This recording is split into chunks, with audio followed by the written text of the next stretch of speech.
Aujourd'hui aussi, c'est un autre. Le monde part en couille.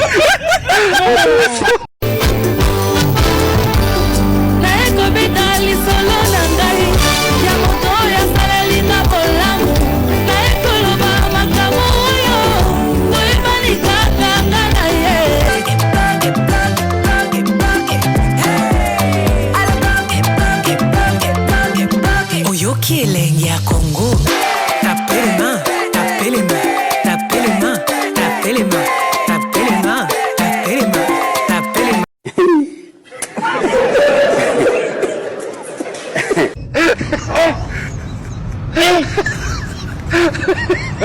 Aujourd'hui aussi, c'est un autre. Le monde part en couille.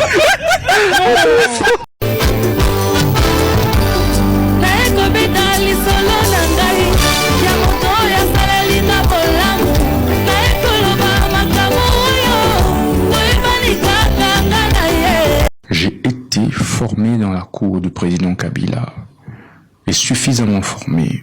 Et donc je puis vous rassurer que j'ai beaucoup appris de la gestion de la Res Publica sans avoir eu la signature.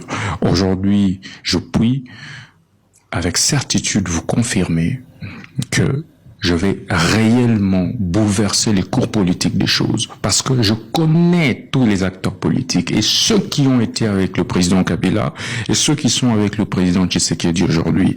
Nous allons veiller que l'intérêt suprême de la nation soit notre sacerdoce. J'ai pris beaucoup de temps à me préparer. Il faut avoir du respect pour des gens qui se sont battus seuls et construit leur nom. Vous connaissez mon père ? Je me suis seul battu et j'ai bâti un nom constant Moutamba dans ce pays. J'ai construit Nojek seul. Fachi n'a jamais construit de PES. Moi, je ne suis pas héritier. Ni de nom, ni de parti. Encore moins de bien. Je me suis battu seul, madame. Il faut du respect pour ces gens. Fachi n'a pas mon niveau. Je suis désolé. Fachi n'a pas mon niveau. Je ne suis pas là pour pouvoir faire la politique politicienne des médiocres et des aventuriers, madame. Je sais ce que je fais. Fachi n'a pas mon niveau. Et là, ça dit abonga pour tata la bango akufa. Akoma kote mon ami tuka koma moi propre pour tata la maman batike la bango. Akomi moi bien parce que noko na bango to tata moi si naie et bembe bongi si batu. Biso bi bembe bongi sa biso te. To bimi na ndenge na biso na ngolu. Famille à 4x4 côté machine yo moko binyoke. Toko sakana na mbongo te. Yango na bisayi bino soko moni moto azaki mobola komi na mbongo. Azoli mobola, seka zaka fo mobola. Pour vrai mobola ko sakana na mbongo te o ya monela ki na pasi. Bozana bikonzo, bozana bikonzo. Boyeba ko bomba. Vie eza paradoxe. Osala na mbongo jeté. Na bisayi bino na verba mbongo ate tondi na ndako. Soki ya sikezo kota te ya kalogosila. Tu as eu des opportunités dans la vie, mais tu n'as pas saisi ces opportunités. Arrêtez de déranger les gens. Arrêtez de déranger les gens. Moi, si à Mapa, il y a quoi Nabino? Oh, attends, ici, moi, na tibo, j'ai diplôme, na moi, na unikim. Toi, na ipen. Asagi na fonding, à part fois à Mapa. Toi, tu as eu plus d'argent que ça. Minimisez les coûts. Minimisez le coût. Ozo bundana batute. Ozo bundana batute, za yomoko.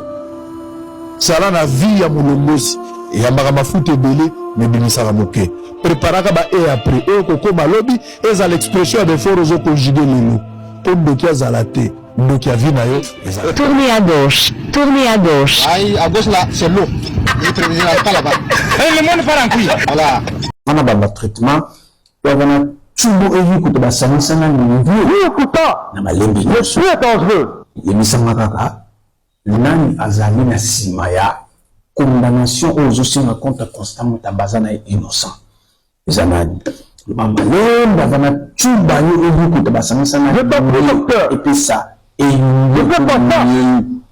ba azoyoka président Cameroun qui demande ça ayebaki osusman basi il y a aussi Judith Kabila oui docteur. Ok. Alors, bakangile na malade belé malade mosusu bakangile komona yango koti misako malade akoti misako ezalaka malade ya ngori mine komisa modomba kosongwa ndenge oyebi ndenge oui docteur. Une décision très attendue sera rendue ce jeudi 29 mai 2025 à l'Assemblée nationale de la RDC. Les députés vont voter sur la levée de l'immunité parlementaire du ministre de la Justice, Constant Mutamba, accusé de détournement de fonds. Le procureur Firmin Vonde affirme qu'il a détourné 19 millions de dollars sur un projet de prison à Kisangani. Une commission spéciale de l'Assemblée a été mise en place. Elle a auditionné le procureur le 27 mai, puis Mutamba lui-même le 28 mai. C'est ce 29 mai, en séance plénière, que le rapport final sera présenté et que les députés voteront pour ou contre la levée de l'immunité. S'il la perd, Mutamba pourra être poursuivi devant la Cour de cassation. Ce moment est crucial pour la lutte contre la corruption en RDC. Dis-moi en commentaire, faut-il lever son immunité ou est-ce une affaire politique? Et surtout, abonne-toi pour connaître la suite de cette affaire. Je suis venu de en tant que ministre de la Justice. Ancien ministre de la Justice. Souvent, les chercheurs sont venus. Ancien ministre de la Justice, ça passe. Mais si vous êtes ne confondez pas le problème. En tant qu'ancien ministre, vous êtes incompétent pour me juger. Donc, laissez-moi parler que je vais faire ainsi. Allez-y. Merci.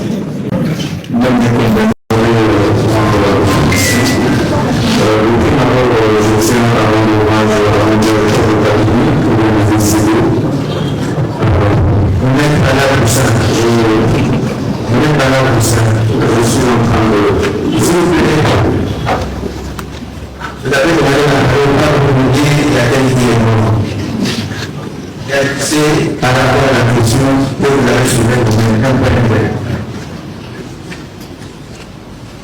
Je retrouve le respect pour les gens.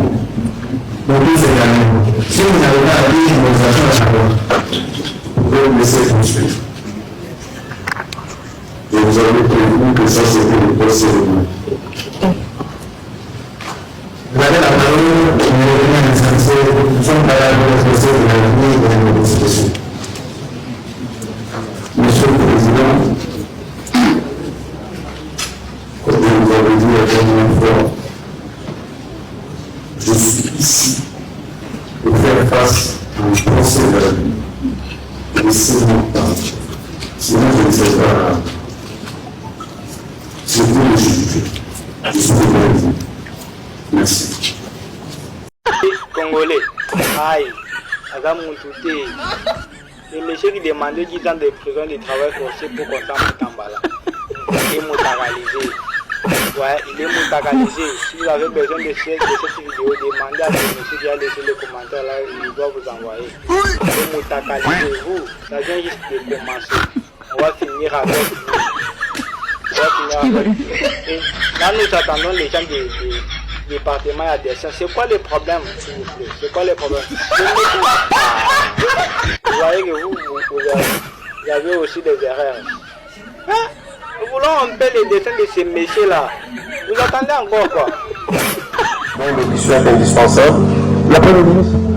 Mais la Première ministre, la Cour vous fait savoir que pour les raisons d'État, elle ne viendra pas. S'il vous plaît, monsieur. C'est notre opinion. La Cour vous a déjà répondu sur ce point-là. Pour les raisons d'État, elle ne viendra pas et la Cour ne va plus procéder. Vous avez épuisé les questions? Oui, Président Mutamba. Merci beaucoup, Monsieur le Président, pour la parole que vous m'accordez. Encore une fois de plus, Président, je me pose la question pourquoi on n'a pas eu cette confrontation devant le ministère public. Ça, c'est une question que je pose au ministère public qui pourra répondre juste après, comme le secrétaire général Boto est là. Deuxième question.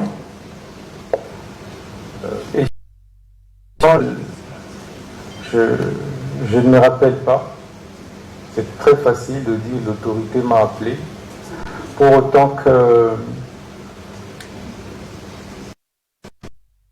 plusieurs réunions dans mon bureau avec le secrétaire général et ça me surprendrait que ces rapports, je ne les ai jamais reçus. Donc je suis surpris qu'ils disent ici devant vous qu'il y aurait un rapport écrit qui ferait état d'un conflit parcellaire à Kisangani. C'est quand même aberrant. Et que peut-il vous dire qu'en cette date, pendant cette période, j'ai signé des arrêtés, notamment sur des mises en place au niveau de l'administration pénitentiaire et que de l'administration, de la justice, et que c'est lui-même qui m'a amené même ces arrêtés. Pourquoi ne m'avait-il pas ramené directement ce rapport en main propre? Parce que je suppose qu'il dirait ici qu'il a déposé à mon bureau, au service. Mais pourquoi, pour celui-ci, il ne m'a jamais parlé de ça? Toutes les fois où je l'ai reçu, sachant donc que l'autorité que j'étais, je lui posais un problème selon lui. Et chose bizarre, il dit, je l'appelle le 11 mars, et le 12 mars, lui avait déjà un rapport.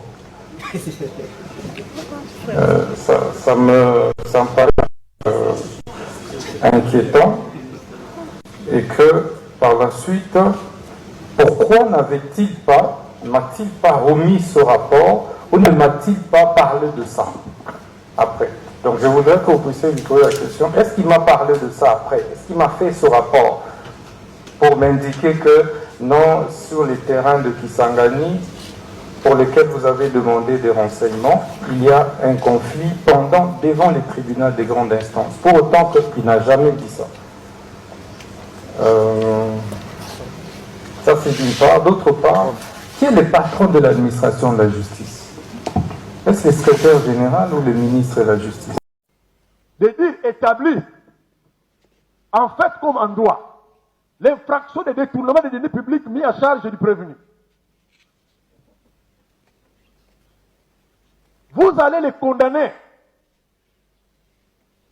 à la peine de 10 ans de travaux forcés. Cette peine de 10 ans de travaux forcés sera assortie de l'interdiction du droit de vote et du droit d'éligibilité pendant 10 ans après l'exécution de cette peine. Vous allez aussi, Monsieur le Président, honorable membre de l'Auguste Cour, l'interdire d'accéder aux fonctions publiques, quel qu'en soit l'échelon. Vous allez aussi le priver du droit à la condamnation ou à la libération conditionnelle et à la réhabilitation.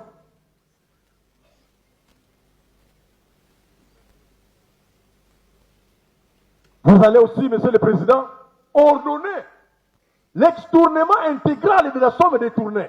Cet argent-là de 19 millions 900 000 $ américains doit retourner dans le compte d'où ça venait.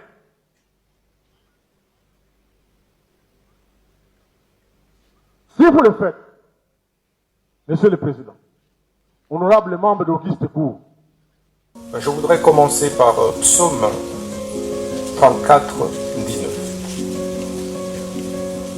qui dit ceci: le malheur atteint souvent les justes, et Dieu l'en délivre toujours.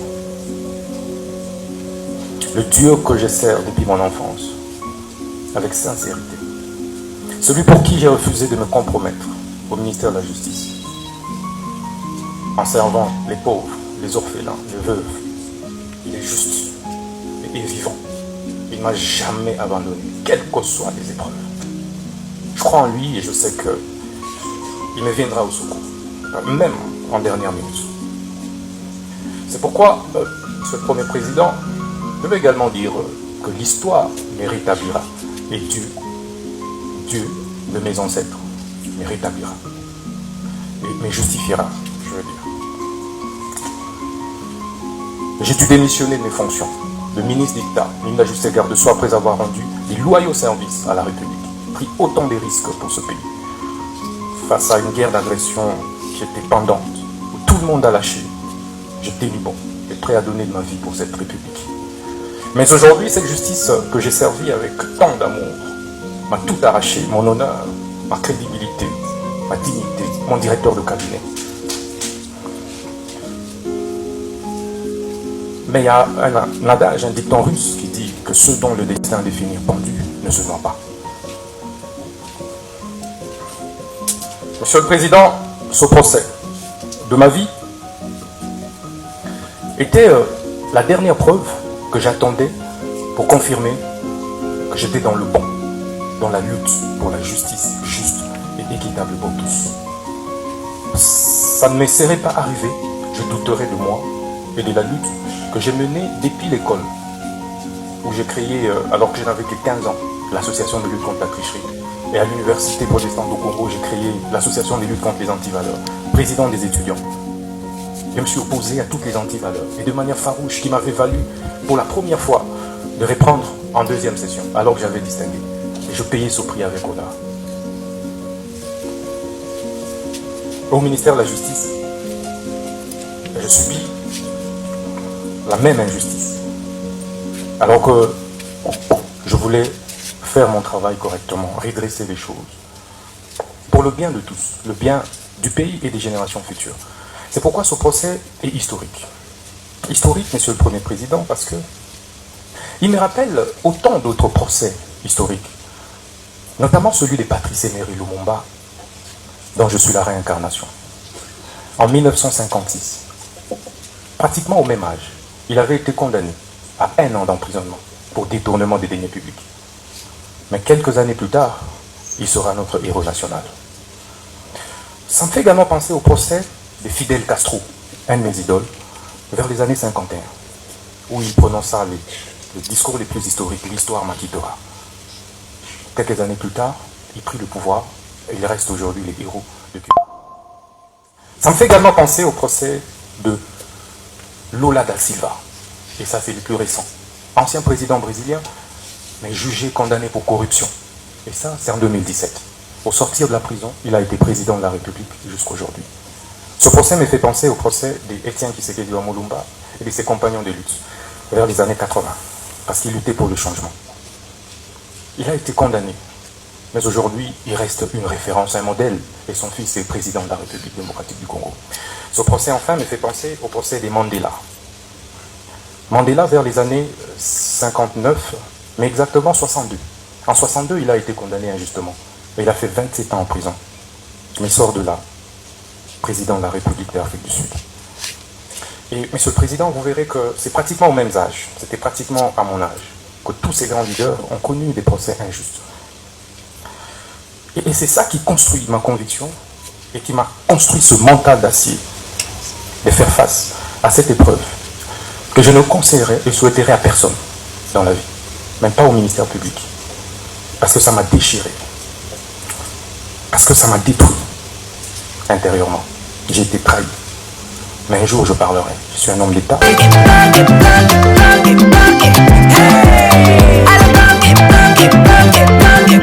Oyoki elengi ya Congo, tapez les mains,